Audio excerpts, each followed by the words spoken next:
Hello friends, जय हिंद सभी साथियों को। तो आप सभी का एक बार फिर से मोस्ट वेलकम है आपके अपने यूट्यूब चैनल देव कंपटीशन क्लासेस में।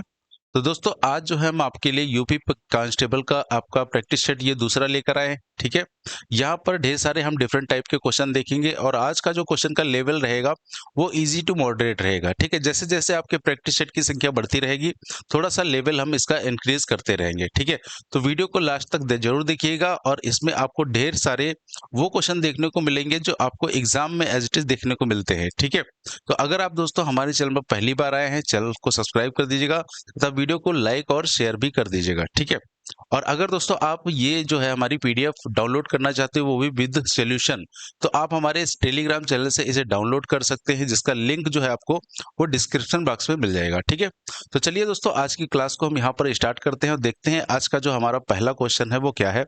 ठीक है, आपको देखिए खुद क्वेश्चन को खुद से सॉल्व करने की कोशिश करनी है। ठीक है, और आपको कमेंट करके जरूर बताना है कि आप जो है कितने क्वेश्चन यहाँ पर सॉल्व कर पाए हमारे सॉल्व करने से पहले। ठीक है, तो ये दोस्तों हमारा पहला क्वेश्चन है और ये है हमारा वर्ड वर्ड एनोलॉजी का क्वेश्चन। यहाँ पर कहा गया है, एक शब्द दिया गया है डिटरमाइन, तो इसका संबंध हमें जो है दूसरे वाले से बताना है, दूसरे वाले देखना है कैसे आया है। उसी तरीके से जो डायरेक्शन है इसका बताना है हमें, इसका संबंध किससे होगा। तो जरा देखिए यहाँ पर क्या हुआ है। अब यहाँ पर भी कोडिंग डिकोडिंग का पूरा जो पैटर्न जो है वो लागू होता है। तो यहाँ पर देखिए आपको जो वर्ड में जो लेटर है डिटरमाइन में, वो लेटर आपको एज इट इज इधर भी दिख रहे होंगे। जितने डिटरमाइन में लेटर हैं उतने ही आपको राइट साइड में इसमें लेटर दिख रहे होंगे, बस उनकी जो है पोजीशन इधर उधर चेंज कर दी गई है। इसीलिए इस पैटर्न को हम बोलते हैं पोजीशन बेस्ड पैटर्न। तो यहाँ से देखिए पहले जो तीन लेटर है इन्होंने क्या किया है, इनको उठाकर उल्टा लिख दिया गया है TED। ठीक है, देखिए ये लिखा है TED। उसके बाद ERM, इसको उल्टा लिख दिया गया है MRE। और अगले तीन लेटर जो है हमारे INE, इसको भी उल्टा कर दिया गया है ENI। तो यहाँ पर तीन तीन लेटर को जो है उल्टा किया गया था। तो अब देखिए यहाँ पर लिखा है डायरेक्शन यानी DIR, पहले तीन लेटर हैं, तो इनको जब हम अपोजिट करेंगे तो हमारा आ जाएगा RID। ठीक है, RID। अब देखिए यहाँ पर RID से हमारे कौन से ऑप्शन जो है एलिमिनेट हो रहे हैं, कितने ऑप्शन एलिमिनेट हो रहे हैं। देखिए पहला यहाँ से ऑप्शन जो है बन सकता है। ठीक है, दूसरा कभी नहीं बन सकता क्योंकि एन से शुरू है, तीसरा कभी नहीं बन सकता और चौथा भी कभी नहीं बन सकता। तो यानी ऑप्शन नंबर एक जो है वही यहाँ पर राइट है। ठीक है, तो आपको इस तरीके से पूरा जो है क्वेश्चन सॉल्व करने की जरूरत नहीं है। ठीक है, आप ऑप्शन की हेल्प से क्वेश्चन को जल्दी जो है सॉल्व कर सकते हैं। अब ये हमारा सेकंड क्वेश्चन है जो कि वर्ड फॉर्मेशन का है और ये भी आपका काफी इजी होता है। ठीक है, और हर आपको सेट में जो है एग्जाम के सेट में आपको एक क्वेश्चन इससे जरूर देखने को मिलेगा, एक से दो क्वेश्चन। तो यहाँ पर एक शब्द लिखा गया है डेलीगेशन।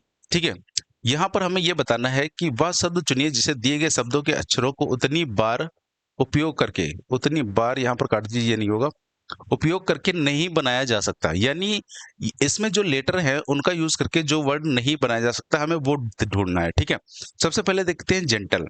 तो देखिए जेंटल में हमारे जितने भी लेटर हैं वो सारे ही लेटर आपको ऊपर यहाँ पर डेलीगेशन में मिल जाएंगे, इसलिए पहला ऑप्शन कभी नहीं हो सकता। एलिगेंट, तो एलिगेंट में भी हमारे सारे लेटर ऊपर मिल जाएंगे। ठीक है, अब तीसरा ऑप्शन देखते हैं नेग्लेक्ट। देखिए यहाँ पर नेग्लेक्ट में जो है सी आया है और जबकि हमारे जो क्वेश्चन है डेलीगेशन, इसमें कहीं भी सी नहीं आया है, यानी कि ऑप्शन नंबर तीसरा यहाँ पर राइट हो जाएगा।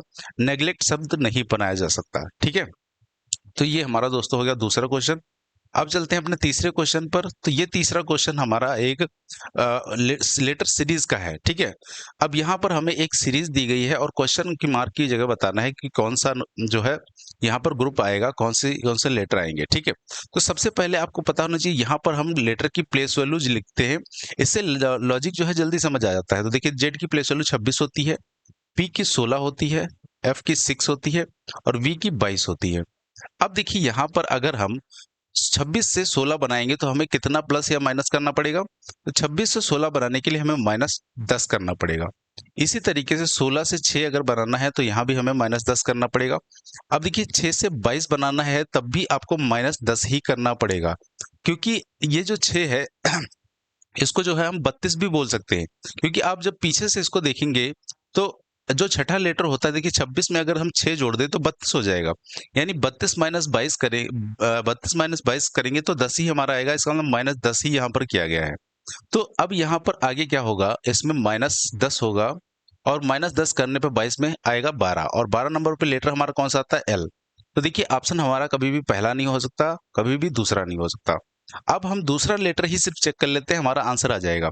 तो देखिए एफ है यहाँ पर 6, फिर वाई है 25, उसके बाद आर है 18 और के है 11। ठीक है। अब देखिए इसको अगर आप पीछे से देखते हो तो बहुत जल्दी आसानी से लॉजिक समझ जाओगे। देखिए 11 से 18 अगर हमें बनाना है तो +7 करना पड़ेगा। ऐसे ही 18 से 25 बनाना है तो भी +7 करना पड़ेगा, और 25 से 6 बनाना है तब भी +7 करना पड़ेगा। ये देखिए 25 और 7 कितना होता है हमारा, 25 7 होता है 32, और 32 का मतलब 26 से 6 ज्यादा है, यानी कि एफ ही आएगा। ठीक है। अब लेकिन हम उल्टा जब चलेंगे तो इसमें हम 7 माइनस करेंगे, तो 11 में 7 अगर हम माइनस करेंगे तो यहाँ पर क्या आएगा, डी आएगा, यानी 4 नंबर, तो ये हो जाएगा डी। तो इसका राइट आंसर हो जाएगा ऑप्शन नंबर 3, यानी कि LDIO। ठीक है। अब सभी पूरा क्वेश्चन चेक करने की जरूरत नहीं है, आप चाहें तो चेक भी कर सकते हैं। ठीक है। हमें वहां क्वेश्चन को जल्दी सॉल्व करना होता है, इसलिए हम जो है हेल्प ऑप्शन की लेते हैं यहाँ पर। नंबर जो है यहाँ पर क्लासिफिकेशन का एक क्वेश्चन है, और हमें जो है इन चारों में से बताना है कि कोई 3 समान होंगे, एक जो होगा यहाँ पर अलग होगा। तो देखिए संख्या पहले लिखी है 63, इसको लिखा गया है 567। अब छोटी संख्या से बड़ी संख्या बनी है, तो छोटी संख्या से बड़ी संख्या कैसे बनेगी, या तो स्क्वायर किया जा रहा होगा, स्क्वायर क्यूब, या फिर किसी चीज से मल्टीप्लाई किया जा रहा होगा। अब यहाँ पर देखिए आप यूनिट डिजिट वाला फॉर्मूला यहाँ पर लगा के देखिए। देखिए यहाँ पर जो भी यहाँ लिखे हैं 567, 238, 210, ये किसी भी स्क्वायर स्क्वायर नहीं है, या स्क्वायर के आसपास भी नहीं है। ठीक है। अब यहाँ पर हम अगर देखें, यहाँ पर अगर हमें 7 लाना है तो बताइए 63 में हमें किससे गुणा करना पड़ेगा, तो इसमें हमें मल्टीप्लाई करना पड़ेगा 9 से, क्योंकि 9 से जब 3 से मल्टीप्लाई करेंगे 9 की 3 की, तभी हमारा 27 यानी 7 यूनिट डिजिट आएगा। तो यहाँ देखिए 9 तियां 27 हो जाएगा, और 9 छक 54, 2 56 हो जाएगा, यानी यहाँ पर 567 बन जाएगा। अब ये देखते हैं क्या यही 9 जो ही सभी में मल्टीप्लाई किया गया है, या सब में अलग अलग नंबर से किया गया है। देखिए ये है 4 3, अब यहाँ पर आया है लास्ट में 8। तो अब देखिए 8 कैसे आएगा, किससे मल्टीप्लाई करने पर, या तो 2 से मल्टीप्लाई करने पर, या फिर 7 से मल्टीप्लाई करने पर। अब देखिए 7 का लॉजिक यहाँ पर हमारा बनेगा, क्योंकि हमें पता है 6 और 3 मिलकर 9 बनाते हैं, इसलिए यहाँ पर 9 से मल्टीप्लाई किया गया है, और 4 और 3 मिलकर 7 बनाते हैं, इसलिए 7 से मल्टीप्लाई किया जाएगा। 7 चौक 28, 7 तियां 21, 2 23। इसी तरीके से 4 2 6 बनाएंगे, और 6 से जब हम 42 से गुणा करेंगे तो कभी भी 210 हमारा नहीं आएगा। ठीक है। यानी यही ऑप्शन हमारा अलग हो जाएगा, क्योंकि जब 6 से 2 से गुणा करेंगे तो यूनिट डिजिट हमारी 2 आनी चाहिए, जबकि यहाँ क्या है 0। तो यही ऑप्शन नंबर 3 जो है हमारा ये अलग हो जाएगा। ठीक है। अब हम चलते हैं क्वेश्चन नंबर 5 पर। क्वेश्चन नंबर 5, तो देखिए यहाँ पर एक हमें नंबर सीरीज दी गई है, और यहाँ पर हमें देखना है क्या हो रहा है। अब नंबर सीरीज देखिए पहले 9 से 9 ही बना है। अब 9 से 9 ही अगर बनाना है तो हम क्या कर सकते हैं, या तो भाई +0 करेंगे, या फिर मल्टीप्लाई 1 से कर सकते हैं।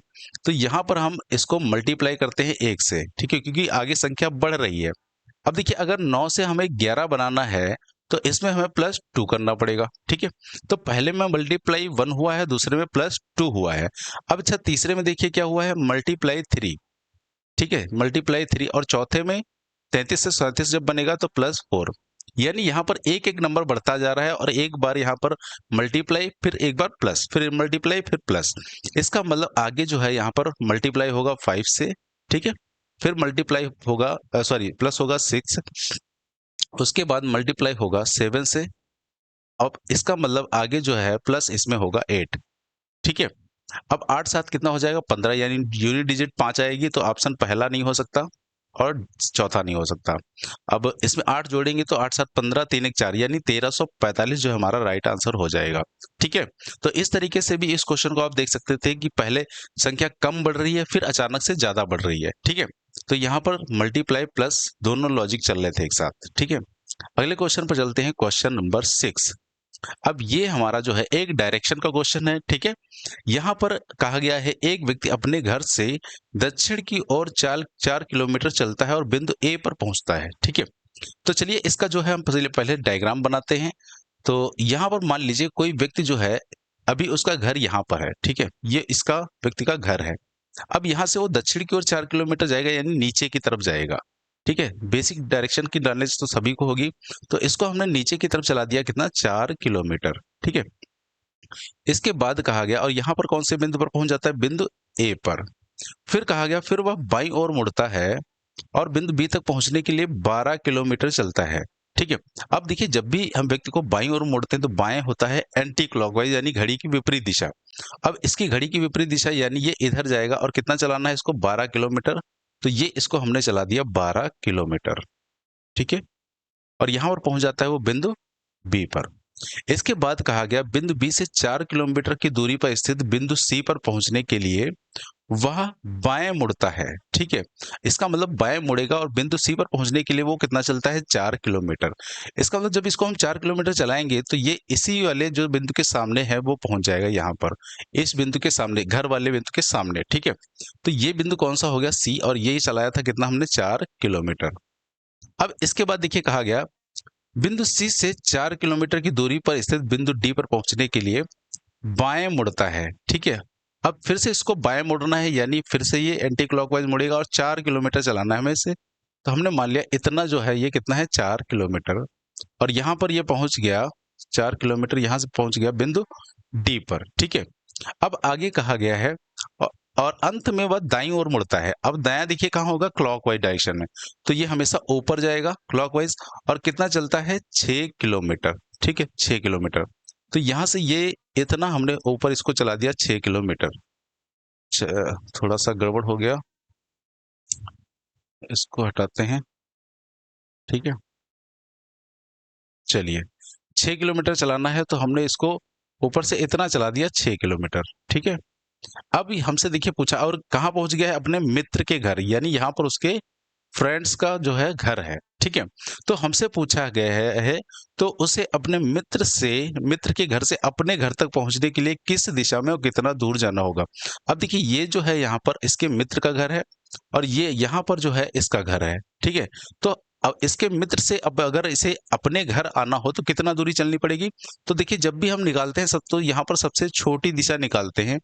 अगर यहाँ पर कुल दूरी कहा गया होता तो हम पूरी ऐड कर लेते, लेकिन कुल दूरी नहीं कहा गया, इसका मतलब हम यहाँ पर सबसे छोटी दूरी जो है वो निकालेंगे।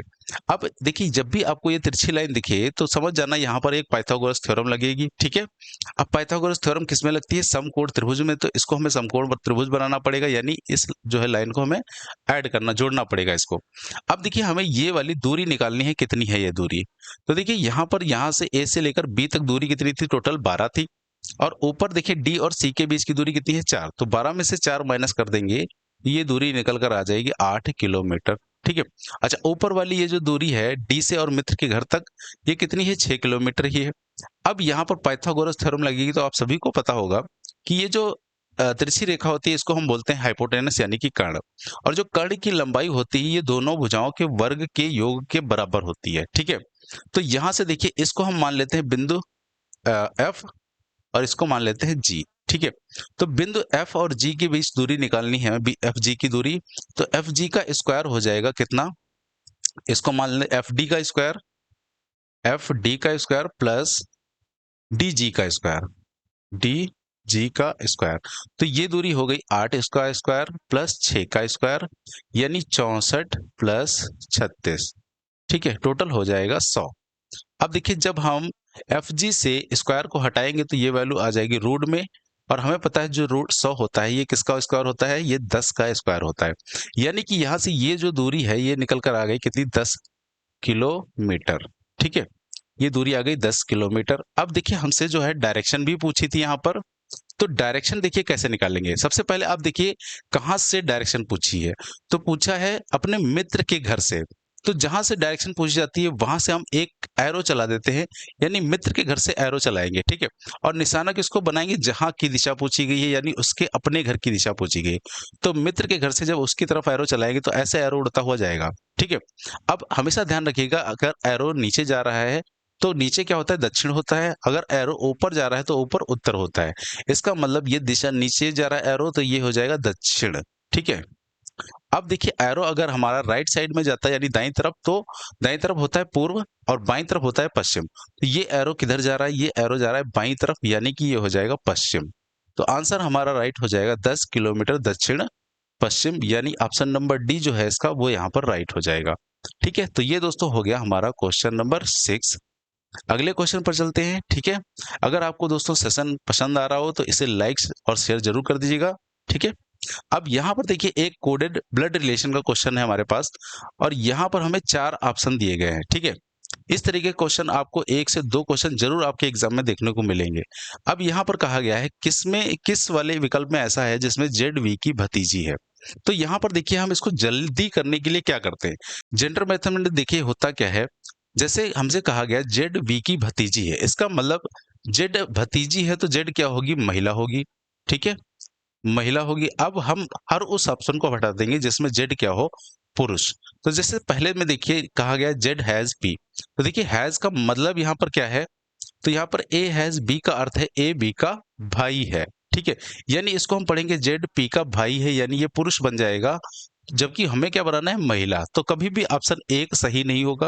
अच्छा, दूसरे में देखिए लिखा है जेड परसेंट सी, परसेंट का मतलब यहाँ पर देखिए क्या है, ए बी की पुत्री है, यानी यहाँ पर हम पढ़ेंगे जेड सी की पुत्री है, तो यहाँ जेड जो है महिला होगी, तो ये ऑप्शन बनाया जा सकता है।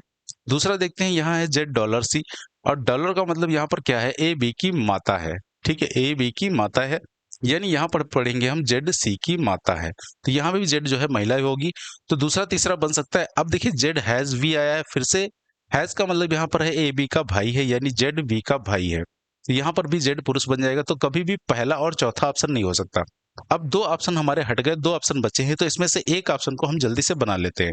तो पहला देखिए हम दूसरा ऑप्शन बनाते हैं यहाँ पर Z percent C. Z percent का मतलब यहाँ पर देखिए क्या है, ए बी की पुत्री है, यानी यहाँ पर होगा जेड सी की पुत्री है, जेड सी की पुत्री है। अब देखिए जेड है महिला, तो इसको हम सर्किल के अंदर बंद कर देंगे। आप जो भी कर रहे होंगे वो अपने हिसाब से करिए, कुछ लोग जो है प्लस माइनस का यूज करते हैं पुरुष और महिला के लिए। अब आगे देखिए कहा गया है C has V, C has V यानी ए हैज बी का मतलब ए बी का भाई है, तो इसको हम पढ़ेंगे सी वी का भाई है। तो देखिए सी भाई है यानी ये पुरुष होगा, तो इसको ट्रायंगल के अंदर बंद कर देंगे, और किसका भाई है, वी का, तो ये हो गया वी। आगे कहा गया है वी डॉलर डी। अब देखिए डॉलर का मतलब यहाँ पर क्या है, ए बी की माता है, यानी इसको हम पढ़ेंगे वी डी की माता है। तो वी क्या हो जाएगी, माता, और किसकी माता है, ये डी की माता है, तो डी नीचे आ जाएगा। ठीक है, अब यहाँ पर हमसे कहा गया था किसमें, जेड वी की भतीजी है। अब देखिए यहाँ पर जेड वी की कौन है, वी के भाई की पुत्री, और भाई की पुत्री कौन होती है, भतीजी। इसका मतलब ऑप्शन नंबर 2 जो है यहाँ पर वो सही है। ठीक है, अब देखिए अगर ऑप्शन नंबर 2 सही नहीं होता तो फिर हम ऑप्शन नंबर 3 को चेक नहीं करते, क्योंकि हमें पता है जब 2 भी नहीं सही है, पहला भी नहीं सही है और चौथा भी नहीं सही है, तो फिर तीसरा ही सही होगा। ठीक है, तो इस कंडीशन में अगर 2 सही नहीं होता तो फिर हम डायरेक्ट तीसरे को जो है चेक नहीं करते, आंसर जो है लगा के चले आते, क्योंकि यहाँ पर ऑप्शन नंबर 5 नहीं है जो कि होता है इनमें से कोई नहीं। जब वो ऑप्शन होता है तभी हम सारी वैल्यूज को चेक करते हैं। ठीक है, अब ये एक हमारा दूसरा 8वां क्वेश्चन जो है सीरीज का क्वेश्चन है।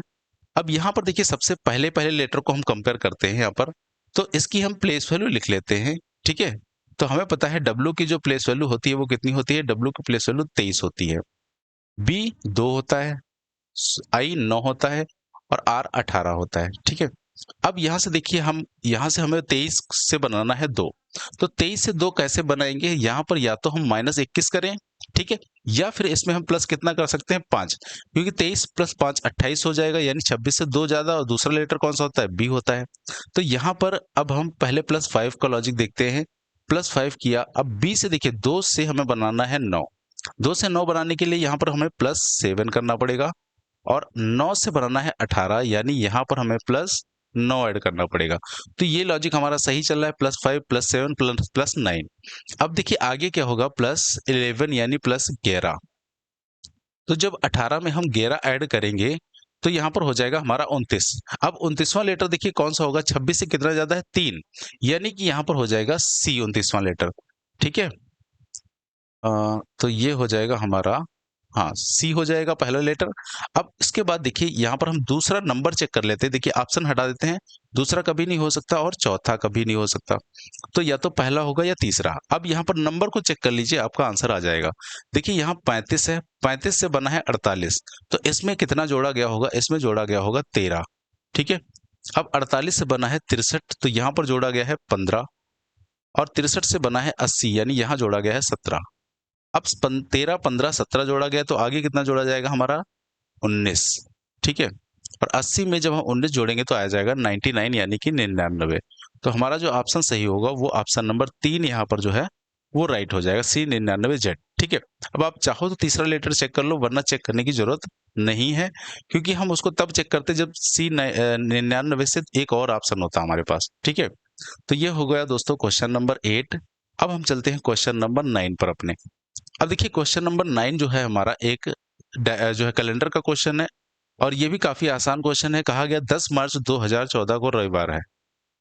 तो हमारा दिया गया क्वेश्चन 10 मार्च 2014, इस दिन कौन सा दिन है? रविवार यानी कि संडे। ठीक है, तो हमें निकालना है 11 मार्च 2015 का दिन। 11 मार्च 2015 का दिन। ठीक है, अब देखिए यहाँ पर हम क्या करेंगे, यहाँ पर देखिए मंथ में कोई भी डिफरेंस नहीं है तो मंथ को हम छोड़ देंगे, और यहाँ पर डेट में डिफरेंस है तो हम डेट का जो है 11 और 10 का अंतर निकाल देंगे। तो अंतर निकलेगा कितना? एक दिन का। भाई 11 से 10 जाएगा तो एक बचेगा। अब मंथ सेम है तो मंथ में कुछ करना नहीं है। अब देखिए ईयर में हम क्या करेंगे, यहाँ भी डिफरेंस निकाल देते हैं। तो 14 और 15 का अंतर कितना आएगा? एक। ठीक है, अच्छा यहाँ पर ना ही 14 लीव वर्ष है ना ही 15 लीव वर्ष है, इसका मतलब कोई भी लीव वर्ष नहीं है। तो यही दोनों वैल्यू जो है हम जोड़ देंगे सीधे, एक और एक कितना हो जाएगा यहाँ पर? 2। अब देखिए कैलेंडर में हमें 2014 का दिन दिया है और 15 का पूछ रहा है, यानी हम कैलेंडर में जा रहे हैं आगे। आगे जाने पर जो भी विषम दिन आते हैं उनको हम प्लस कर देते हैं और पीछे जाने पर माइनस। तो रविवार में +2 कर देंगे तो आंसर आ जाएगा हमारा मंगलवार, यानी ऑप्शन नंबर 3 इसका जो है वो राइट हो जाएगा। ठीक है, तो ये दोस्तों हो गया हमारा कैलेंडर का क्वेश्चन। ठीक है, अब हम चलते हैं क्वेश्चन नंबर 10 पर। यहाँ पर एक जो है ब्लड रिलेशन का क्वेश्चन हमें दिया गया है। कहा गया है 6 सदस्यों के एक परिवार में राकेश मीना का पति है। ठीक है, तो इसका फैमिली ट्री हम बनाते हैं। राकेश मीना का पति है, देखिए राकेश का मतलब आर हम सिर्फ लिख रहे हैं, आप लोग समझ जाइएगा। ठीक है, तो राकेश, अब देखिए राकेश किसका पति है? मीना का। तो पति पत्नी इसलिए बीच में प्लस साइन लगा देंगे, और राकेश यहाँ पर पति है, इसका मतलब ये पुरुष होगा तो इसको हमने ट्रायंगल में बंद कर दिया। अब यहाँ पर राकेश पति हो गया तो मीना जो है वो पक्का कौन हो गई? पत्नी हो गई। ठीक है, यही एक ऐसा रिलेशन है जिसमें हमें दोनों के जेंडर एक साथ क्लियर हो जाते हैं। फिर आगे कहा गया है मीना के 2 पुत्र सुमित और अमित हैं। मीना 2 पुत्रों की माता है, सुमित और अमित की, यानी इनके 2 पुत्र हैं, एक सुमित है और एक अमित है। ठीक है, ये दोनों ही पुत्र हैं, इसका मतलब दोनों को ट्रायंगल के अंदर बंद कर देंगे। ठीक है, आगे कहा गया है वंदना, वंदना राकेश की पुत्र वधू है। अब देखिए वंदना अगर राकेश की पुत्र वधू है तो या तो वो सुमित की पत्नी होगी या फिर वो अमित की पत्नी होगी। तो ये हम अभी इसको नहीं बनाएंगे क्योंकि अभी ये जानकारी हमारे पास नहीं है, हम इसको आगे बनाते हैं। आगे कहा गया है राधिका सुमित की पुत्री है। तो राधिका देखिए सुमित की पुत्री है, सुमित के नीचे बना देंगे हम किसको? राधिका को। ठीक है, RAD हमने लिख लिया। पुत्री है तो इसको हम सर्किल में बंद कर देंगे। अच्छा लेकिन कहा गया लेकिन, अब देखिए लेकिन यहाँ पर किसके लिए आया है? पहले वाले के लिए यानी राधिका के लिए। लेकिन वंदना की पुत्री नहीं है। अच्छा ये वंदना की पुत्री नहीं है तो कभी भी सुमित की पत्नी वंदना नहीं हो सकती। तो इसका मतलब वंदना जो है किसकी पत्नी है? वो अमित की पत्नी है। ठीक है, ये हमारा फैमिली ट्री बन गया है। अब आप सोच रहे होंगे देखिए यहाँ पर सुमित की शादी नहीं हुई है तो इसकी पुत्री कैसे राधिका हो गई? देखिए हो सकता है उसकी जो वाइफ हो मायके चली गई हो, है ना, उसका जिक्र यहाँ पर ना किया गया हो, तो ये हो सकता है। अब आगे हमसे देखिए क्वेश्चन क्या पूछा गया, वंदना अमित से किस प्रकार संबंधित है? तो देखिए वंदना अमित की कौन है यहाँ पर? पत्नी है। ठीक है, यानी ऑप्शन नंबर 2 इसका जो है वो राइट हो जाएगा। तो ये दोस्तों हो गया हमारा क्वेश्चन नंबर 10। उम्मीद करते हैं आप लोगों को क्लास अच्छी तरीके से समझ आ रही होगी। ठीक है, अब देखिए क्वेश्चन नंबर 11 है। यहाँ पर एक है कथन और पूर्व धारणा का क्वेश्चन। ठीक है, देखिए ध्यान से पहले हम जो है स्टेटमेंट को पढ़ते हैं। स्टेटमेंट क्या है? कहा गया है केंद्र ने 1 मई से 18 वर्ष की आयु से ऊपर सभी व्यक्तियों के लिए कोविड टीकाकरण की घोषणा की है। यानी केंद्र सरकार ने 1 मई से जो है 18 वर्ष के ऊपर की आयु के जितने लोग हैं उनके लिए कोविड का टीकाकरण करने की जो है घोषणा की है। अब पहला यहाँ पर पूर्व धारणा देखिए क्या कहती है, यहाँ तक कि युवाओं को भी संक्रमण का खतरा होता है। तो देखिए युवाओं को भी संक्रमण का खतरा होता है। अब 18 साल के ऊपर के जितने भी होंगे 19, 20, और 21-22 ये सभी युवा ही तो होंगे, ऐसा है तो है नहीं ये सभी बूढ़े हो गए होंगे। इसका मतलब युवाओं को संक्रमण का खतरा तो है ही, इसीलिए तो कोविड टीकाकरण किया जा रहा है। तो पहली पूर्व धारणा तो 100% सही है, ठीक है। अच्छा, दूसरा कहा गया है 18 वर्ष से अधिक आयु का कोई भी व्यक्ति 1 मई से टीकाकरण का उपयोग कर सकेगा। बिल्कुल, ये देखिए यही तो कथन में कहा गया है कि 1 मई से 18 साल से जो ऊपर वर्ष के हैं वो टीकाकरण करवा सकते हैं, यानी यहाँ पर धारणा 2 भी सही है। तो आंसर हमारा हो जाएगा ऑप्शन नंबर 3, पहला और दूसरा धारणाएं निहित हैं, ठीक है। तो ये हो गया क्वेश्चन नंबर हमारा 11। आगे देखते हैं क्वेश्चन नंबर 12। अब देखिए ये हमारा एक जो है उसका सीटिंग अरेंजमेंट का क्वेश्चन है, ठीक है। तो यहाँ पर हम देखते हैं कि इसकी अरेंजमेंट हम कैसे बनाएंगे। देखिए यहाँ पर कितने व्यक्ति हैं, A B C D E F G H, यानी 8 व्यक्ति हैं। तो सबसे पहले हम 8 व्यक्तियों के बैठने की जगह बना लेते हैं। 1, उसके बाद 2, 3, 4, 5, 6, 7, 8। देखिए जब भी व्यक्तियों की संख्या सम हो तो इस तरीके से बनाइएगा कि यहाँ पर जो है व्यक्ति एक दूसरे के आमने सामने रहे, ठीक है। अब इनका सभी का मुख कहाँ है, केंद्र की तरफ, यानी कि सेंटर की तरफ, ठीक है। तो सेंटर की तरफ होगा ये। अब यहाँ कहा गया है डी ए के दाएं को दूसरा है, डी ए के दाएं को दूसरा है, ये पहला स्टेटमेंट कह रहा है। तो सबसे पहले हम बनाएंगे यहाँ पर ए को। अब ए को आप अपनी मर्जी से कहीं भी बैठा सकते हैं, हमने ए को बैठा दिया यहाँ पर। अब देखिए ये सेंटर की तरफ देख रहे हैं तो इसका दायां कहाँ होगा, एंटी क्लॉकवाइज, यानी घड़ी की विपरीत दिशा में। तो इसके दाएं दूसरा, डी जो है ए के दाएं दूसरा है, दाएं का मतलब 1, 2, तो यहाँ पर बैठ जाएगा कौन, डी। उसके बाद देखिए कहा गया है दाएं को दूसरा और जी के बाएं को तीसरा है। अब देखिए यहाँ जो ये और आया है ये किसके लिए आया है, ये आता है हमेशा पहले वाले के लिए, यानी ये आया है डी के लिए। तो डी जो है जी के बाएं को तीसरा है। तो देखिए जी को हम कहाँ पर बैठाएंगे, जो डी जो है बाएं तीसरा दिखे तो जी बैठ जाएगा यहाँ पर। तो 1, 2, 3 बाएं तीसरा कौन सा हो गया, डी। आगे कहा गया बीई के दाएं को तीसरा है। तो देखिए अभी हम बीई को नहीं बैठा सकते क्योंकि ना ही बी आया है ना ही ई आया है।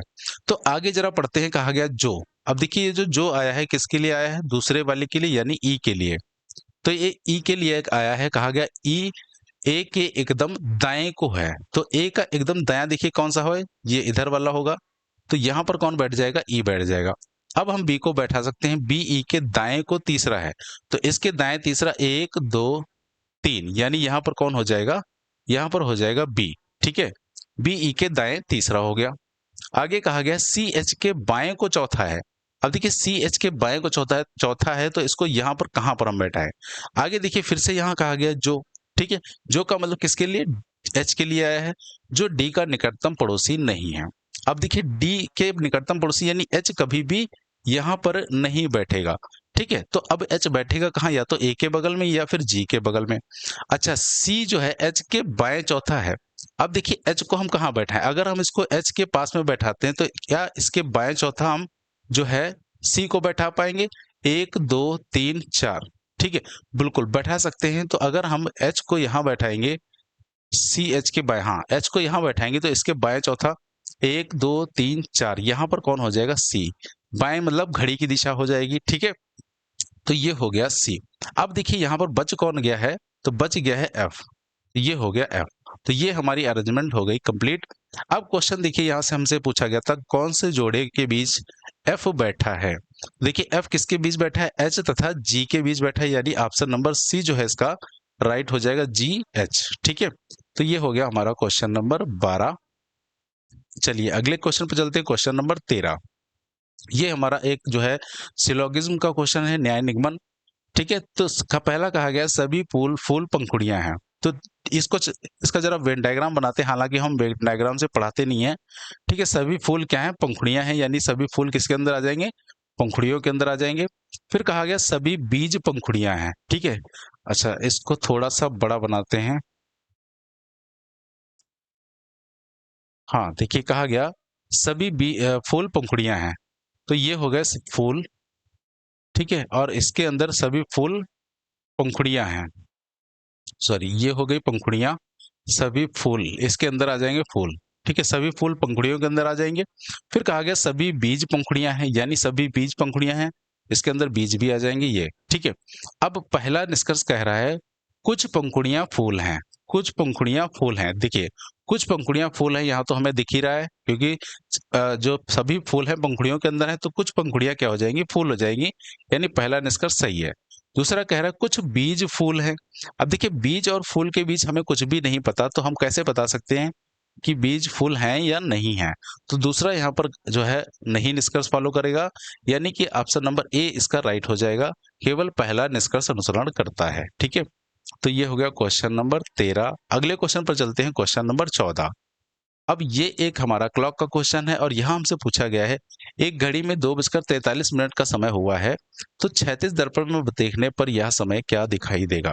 देखिए जब भी दर्पण की बात की जाती है यानी मिरर इमेज की, तो दिए गए समय को हम या तो 12 या फिर 11:60 से माइनस कर देते हैं, ठीक है, 12 या फिर 11:60 से। और क्षैतिज दर्पण यानी जल प्रतिबिंब की बात की जाती है जब, तो हम दिए गए समय को 18:30 या फिर 17:90 से माइनस कर देते हैं, ठीक है। अब यहाँ पर देखिए, यहाँ पर टाइम हमें दिया गया है 2:43। इसका मतलब मिनट की वैल्यू जो है 30 से ज्यादा है, तो हम यहाँ पर माइनस करेंगे 17:90 से, ठीक है, क्योंकि क्षैतिज दर्पण कहा गया है इसलिए इसका मतलब है जल प्रतिबिंब। तो 17:90 से इसको जब हम माइनस करेंगे तो 90 में से 43 जाएगा, आ जाएगा 47, ठीक है, और 17 में से 2 जाएगा तो आ जाएगा 15। यही टाइम हो जाएगा 15:47। अच्छा यहाँ पर 15:47 तो किसी में नहीं दिया, इसका मतलब 15:47 जो है हमारा 24 घंटे वाला समय है, तो इसको हम 12 घंटे में कन्वर्ट कर लेते हैं। तो 12 घंटे में 15 को हम क्या बोलते हैं, 3 बजे, यानी हमारा राइट आंसर हो जाएगा 3:47, यानी कि ऑप्शन नंबर सी जो है इसका वो राइट हो जाएगा, ठीक है। तो ये हमारा हो गया क्वेश्चन नंबर 15। अगले क्वेश्चन पर चलते हैं, क्वेश्चन नंबर 16। काफी आसान सा क्वेश्चन है, ठीक है। यहाँ पर कहा गया यदि एक किसी सांकेतिक भाषा में स्काई को वाटर लिखा जाता है, वाटर को फायर लिखा जाता है, फायर को एयर लिखा जाता है, एयर को सॉयल लिखा जाता है और सॉयल को बेड कहा जाता है, तो गुब्बारे के अंदर क्या भरा जाएगा। अब आप सभी को पता होगा गुब्बारे के अंदर क्या भरा जाता है, एयर भरी जाती है, वायु भरी जाती है। और यहाँ पर इन्होंने एयर को कहा क्या है, तो इन्होंने यहाँ पर एयर को कहा है सॉइल यानी कि मिट्टी। तो इसके अंदर गुब्बारे के अंदर हम क्या भरेंगे, सॉइल भरेंगे, ठीक है। तो अब आप ये मत कहिएगा कि यहाँ पर सॉइल कैसे भरेंगे, क्योंकि एयर को किससे कोड कर दिया गया है, सॉइल से कोड कर दिया गया है, ठीक है। तो ऑप्शन नंबर बी जो है इसका वो राइट हो जाएगा। अब चलते हैं क्वेश्चन नंबर 17 पर अपने। अब देखिए यहाँ पर ये क्वेश्चन जो हमारा एक काउंटिंग ऑफ फिगर का है, यहाँ पर हमसे इसमें पूछा गया है कुल वर्ग कितने होंगे, ठीक है। तो देखिए सबसे पहले वर्ग के लिए आपको जो है ये बेसिक फिगर पता होनी चाहिए कि इसमें जो है कितने वर्ग होते हैं। तो इस वाली बेसिक फिगर में हमारे टोटल 5 वर्ग होते हैं, ठीक है, 1 2 3 4 छोटे छोटे हो गए और एक बड़ा वाला। तो सबसे पहले देखिए यहाँ पर हम जो ये बेसिक फिगर इसको 2 पार्ट में डिवाइड कर लेते हैं। सबसे पहले हम इस वाले फिगर में देखते हैं कुल कितने वर्ग हैं यहाँ पर। तो देखिए यहाँ पर बीच में ऐसी ही फिगर एक बनी हुई है, ऐसे लाइन ये जो है इसको 4 भागों में डिवाइड कर रही है। तो यहाँ पर 1 2 3 और ये 4 और एक पूरा बड़ा वाला हो जाएगा, यानी कि 5 तो ये हो गए, ठीक है, प्लस अब देखिए यहाँ पर हमें इधर भी 2 जो है स्क्वायर छोटे छोटे दिख रहे होंगे, एक ये वाला और दूसरा ये वाला। तो 2 स्क्वायर ये हो गए, 5 2 हो गया कितना, सॉरी 5 + 2 ये हो जाएगा 7, प्लस अब देखिए यहाँ पर और कितने स्क्वायर हैं, तो इसको हम थोड़ा सा इरेज कर देते हैं जिससे आपको क्लियर होए, ठीक है। अब यहाँ पर देखिए हम करते हैं किसमें काउंटिंग, हम करते हैं, देखिए जब हम इस फिगर को और इस फिगर को दोनों को मिलाएंगे, इन दोनों को, ठीक है, तो यहाँ पर एक हमारा जो वर्ग निकल कर आएगा वो ये वाला वर्ग निकल कर आएगा, ठीक है। तो एक ये वाला वर्ग हो गया, +1 हो गया। उसके बाद दूसरा देखिए एक इसी के अंदर आपको और वर्ग दिख रहा होगा ये वाला, ठीक है, ये जो वर्ग है एक और दिख रहा होगा, तो यहाँ से एक और हो जाएगा, यही टोटल हो जाएंगे 5 2 7 2 9, यानी ऑप्शन नंबर सी जो है यहाँ पर वो राइट हो जाएगा, ठीक है। तो जब भी काउंटिंग ऑफ फिगर का क्वेश्चन हो तो सबसे पहले आप जो है बेसिक फिगर में काउंट करिएगा, उसके बाद फिगर को मिला करके काउंट करिएगा, ठीक है। अगला क्वेश्चन यहाँ पर हमारा जो है वो रैंकिंग का है, ठीक है। यहाँ पर कहा गया एक कक्षा में अतुल की रैंक ऊपर से कितनी है, 22वीं। तो अतुल की रैंक ऊपर से 22वीं है, यानी कि ऊपर से अतुल को हम बैठाते हैं 22वें स्थान पर, ठीक है, ये हो गया अतुल 22वें स्थान पर ऊपर से। फिर कहा गया था रोहन की रैंक नीचे से 20वीं है। अब रोहन की रैंक नीचे से 20वीं है, और अच्छा देखिए यहाँ पर कहा गया है कक्षा में कम से कम कुल कितने छात्र हैं, यानी न्यूनतम छात्रों की संख्या हमसे पूछी गई है। तो जब भी कम से कम का क्वेश्चन पूछा जाता है तो वहां पर हम ओवरलैप फिगर बनाते हैं, यानी जो यहाँ पर रोहन बैठेगा वो नीचे से कुछ इस तरीके से बैठेगा। यहाँ पर बैठेगा रोहन जो कि नीचे से है 20वीं वाली रैंक पर, ठीक है। अच्छा, इसके बाद देखिए कहा गया यदि अतुल और रोहन के बीच 4 लड़के हैं। अब देखिए यहाँ पर कभी भी हम बीच में जो है लड़कों को डंडे बनाकर नहीं बैठाएंगे, ठीक है। हम क्या करेंगे, 4 लड़कों के लिए दूरी बना लेंगे, क्योंकि इस फिगर में कहीं भी हम लड़कों को मतलब डंडे मारकर नहीं बैठाते हैं, हमेशा हम दूरी का ही बनाते हैं। तो यहाँ पर अब हमेशा दूरी जो बनाते हैं, जितने लड़के या जितने भी व्यक्ति होते हैं उससे एक ज्यादा की दूरी हमेशा बनती है। तो अगर 4 लड़के हैं तो इनके बीच की ये जो दूरी रहेगी रोहन और अमित के बीच की, सॉरी रोहन और अतुल के बीच की, तो ये कितनी हो जाएगी, 5, ठीक है, 5। अब देखिए हमें क्या करना है, यहाँ से लेकर के ऊपर से लेकर के नीचे तक की टोटल दूरी काउंट कर लेनी, ये है कितनी। तो देखिए इसको दूरी अगर काउंट करेंगे तो ऊपर से यहाँ तक की जो दूरी है कितनी हो जाएगी। देखिए टोटल दूरी ये जो है, ऊपर से अतुल कौन सा था, 22वां, यानी टोटल दूरी थी 22 की, और ये बीच की दूरी आ गई है 5, यानी 22 में से अगर 5 माइनस कर दें तो ये दूरी निकल कर आ जाएगी कितनी, 17, ठीक है। ये दूरी हो गई 17 की। अच्छा, हमें पता है नीचे से यहां तक की जो दूरी है वो कितनी है, जो रोहन की नीचे से दूरी है तो वो है 20, यानी टोटल दूरी है 17 प्लस 20 बराबर हो जाएगा 37। अब देखिए यहाँ पर जो 37 है ये लड़कों की संख्या नहीं है, ये दूरी है, और लड़के हमेशा दूरी से एक कम बैठते हैं, यानी कि 36, ठीक है। तो इसका राइट आंसर हो जाएगा ऑप्शन नंबर बी। तो ये सारी क्लासेस अगर आपने नहीं देखी हैं तो आप जो है इसको देख लीजिएगा, वीडियो के प्लेलिस्ट में आपको सभी क्लासेस लगभग में मिल जाएंगी, ठीक है। हालांकि आगे करवाएंगे भी हम। और ये हमारा आज का है लास्ट क्वेश्चन। अच्छा, ये जो हमारा क्वेश्चन है क्वेश्चन नंबर 20, इस अभी जो इससे पहले जो हमारी क्लास चल रही थी अल्फाबेट टेस्ट, ये उसी का क्वेश्चन है, ठीक है। तो इसको आपको खुद करना है और आपको आंसर बताना है कमेंट सेक्शन में, ठीक है। तो इसको आप सॉल्व कर लीजिएगा और आप कमेंट करके जरूर बताइएगा दोस्तों कि इन 20 क्वेश्चनों में आपके कितने क्वेश्चन सही निकले, ठीक है। अच्छा, जिसको भी लेवल कम लग रहा हो तो टेंशन मत लीजिएगा, जैसे जैसे हमारे जो है सेट बढ़ते रहेंगे लेवल भी धीरे धीरे हम बढ़ाते रहेंगे। और हाँ, लेकिन आपका यूपीपी का एग्जाम है तो उससे उसी को देखते हुए हम आपके जो है क्वेश्चन को यहाँ पर बनाएंगे, ठीक है। तो ये तो दोस्तों हो गया हमारा आज का प्रैक्टिस सेशन। तो उम्मीद करते हैं आपको प्रैक्टिस सेशन पसंद आया होगा, ठीक है। तो इसको ज़्यादा से ज़्यादा लाइक करिए, शेयर करिए और हमारे चैनल को सब्सक्राइब करिए। तो चलिए दोस्तों, हम मिलते हैं नेक्स्ट क्लास में एक नए टॉपिक के साथ। तब तक के लिए आप सभी को जय हिंद, वंदे मातरम।